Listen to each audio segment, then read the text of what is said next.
Clean and prep all joints to be siliconed with denatured alcohol on a soft white cloth. This will remove the oils and dust from these joints, thus ensuring a good bond.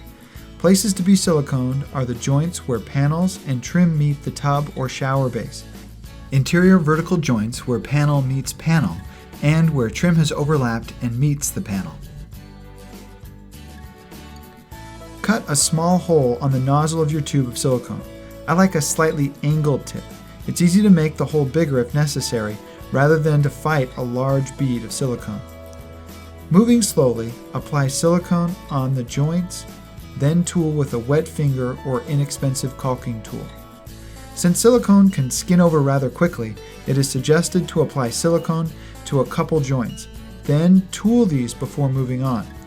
If you happen to get silicone or silicone smudges on your panels or trim, a soft cloth with a good dose of denatured alcohol will help remove these.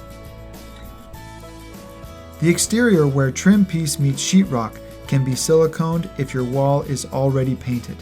If your bathroom walls are not painted, it is recommended to use a good painter's caulk, not 100% silicone, as paint will not adhere to silicone. Painter's caulk is easy to apply and cleans up with a wet rag or wet finger. Please allow at least 24 hours before installing plumbing fixtures and using your new bath surround.